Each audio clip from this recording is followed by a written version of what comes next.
there, Big Level Baptist Church kids. That sounds great, right? Who doesn't like Sunday? John 1:29.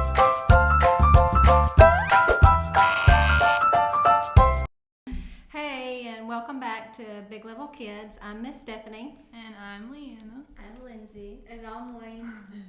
And we're so happy you are with us today. And we're going to have our lesson today on a miracle of Jesus. I brought y'all a snack. Thank you. You're welcome. Thank you. Oh. Thank you. You're welcome. I'm so glad you said thank you, or I would have had to call you out on our lesson today. I'm going to give you a little bit of background on our Bible story. So there's two groups of people, the Jewish people and the Samaritan people, and they didn't get along at all. Jesus was a Jewish person, and it goes back hundreds and hundreds of years that these two groups didn't get along. And another word that you're going to hear in our lesson is leprosy. And leprosy is a skin disease that people would have, and it's covered the body. It was very painful. And when somebody had it, they had to move outside the city. They couldn't spend time with their families. And they were called unclean. And if they did get better, they would have to go to the priest and show themselves to the priest so that they could move back into town and move back in with their families. Our story is from Luke 17, verses 11 through 19. Can you read that? While traveling to Jerusalem, he passed between Samaria and Galilee. As he entered a village, 10 men with leprosy met him. They stood at a distance and raised their voices, saying, "Jesus, Master, have mercy on us." When he saw them, he told them, "Go and show yourselves to the priests." And while they were going, they were cleaned. But one of them, seeing that he was healed, returned and with a loud voice gave glory to God. He fell face down at his feet, thanking him, and he was a Samaritan. Then Jesus said, "Were not 10 cleansed? Where are the 9? Didn't any return to give glory to God except this foreigner?" And he told him, "Get up and go on your way. Your faith has saved you." Okay, so when Jesus was here, he went around to different towns and he would perform miracles.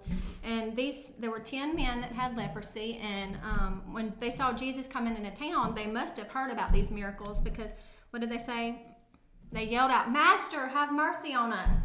And they weren't allowed to call him to come to them, or go to him. So they called out, and they had faith. They believed that he could heal them. And when Jesus said, "Go show yourself to the priest," they all went, and they clearly had faith that he could heal them, because as they walked, they were all healed.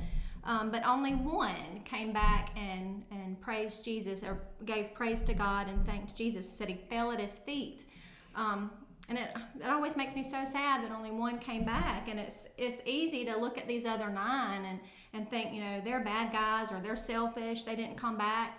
But I asked myself, I wonder what I would have done, or if I would have been so excited that I was healed and I was going to get to go back home with my family, if I would have just taken off running to the priest instead of turning around and going back and giving that praise to God. So that's something we need to think about. Just thank you is 2 little words, but they mean so much. It's so much more than just good manners. It means a whole lot to say thank you. So we're going to have Thanksgiving in May, and we're going to talk about what we're thankful for. I'm thankful to live in a small town and to live in the Big Level community. What about you? For the Bible. For the Bible? That's a good one. I'm going to Mississippi State this fall, and I was praying for a roommate, and God sent me a roommate. Her name is Madison, and we become best friends, so I'm thankful for her. I'm thankful for her too. I'm thankful for FaceTime, because during all this I can't really go and see my friends, but I can talk to my best friend Sarah all the time when I want to. On FaceTime, and it's usually late at night. Okay. Okay. All right, so I asked some of the kids from the church what they're thankful for. Allie said for her house and for food. Ava said her brother. Are y'all thankful for your brother? Sometimes. Sometimes. Fisher must be a pretty good brother. That's pretty sweet.